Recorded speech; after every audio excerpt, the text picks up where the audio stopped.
জামাইয়ের হাতে খুন হলেন শাশুড়ি। ঘটনাটি বহরমপুর থানার গজধরপাড়া এলাকার ঘটনা। সোমবার রাতে ঘটনায় ব্যাপক চাঞ্চল্য ছড়া এলাকায়। মৃতের নাম মানেজা বিবি, বয়স 34 বছর।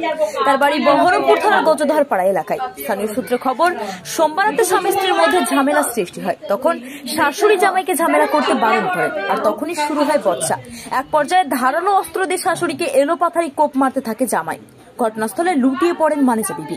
রক্তাক্ত অবস্থায় তাকে উদ্ধার করে মুর্শিদাবাদ মেডিকেল কলেজ হাসপাতালে নিয়ে গেলে চিকিৎসকরা তাকে মৃত বলে ঘোষণা করেন। ঘটনার পর থেকে অভিযুক্ত জামাই সুরজ শেখ পলাতক। ঘটনার তদন্ত শুরু করেছেন বহরমপুর থানার পুলিশ।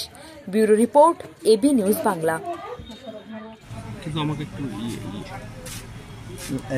এটা পেয়েছিল এটা না দাও কি হয়েছিল ওনাদের বলো তো?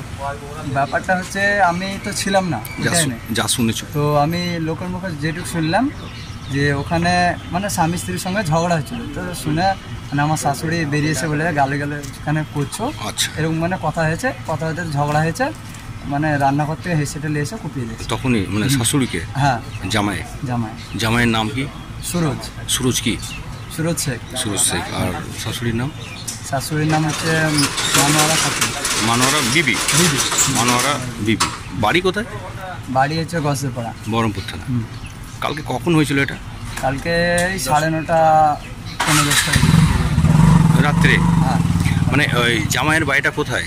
ওখানে বাড়ি, ওখানে মানে পাশাপাশি। হ্যাঁ, ওই ঝামেলা হচ্ছিল সেই শুনেই শাশুড়ি গিয়েছিল নাকি? না, শাশুড়ির বাড়িতেই থাকে ঘর জামাই। আচ্ছা, ঘর জামাই বাড়িতে। হ্যাঁ, ওই নিয়ে ঝামেলা, তাই বলতে বারণ করেছে। হ্যাঁ, আরো কোনো কারণ ছিল আমি অতটা জানি না, কিন্তু এটাই এখন মেইনলি কারণ।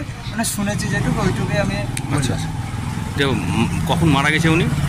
মারা গেছে আমি তো শুনলাম যে স্পট ডেট হয়েছে, ওখানে থেকে নিয়ে আসতে তারপরে আমি যখন জানলাম শুনে হসপিটাল এলাম, তখন ডেট মানে ডাক্তার দেখে বললো মারা গেছে। ডেট তখন পোস্টমর্টম এর জন্য নিয়ে এলো। সকালে আসতে হয়েছিল, তো এসেছিলাম, বন্ধ ছিল। আচ্ছা, আবার এখন এলাম। কি নাম আপনার? আমার নাম অসীম শেখ। ঠিক। থানা তার আর যেতে হয় না, আগে যেতে হতো।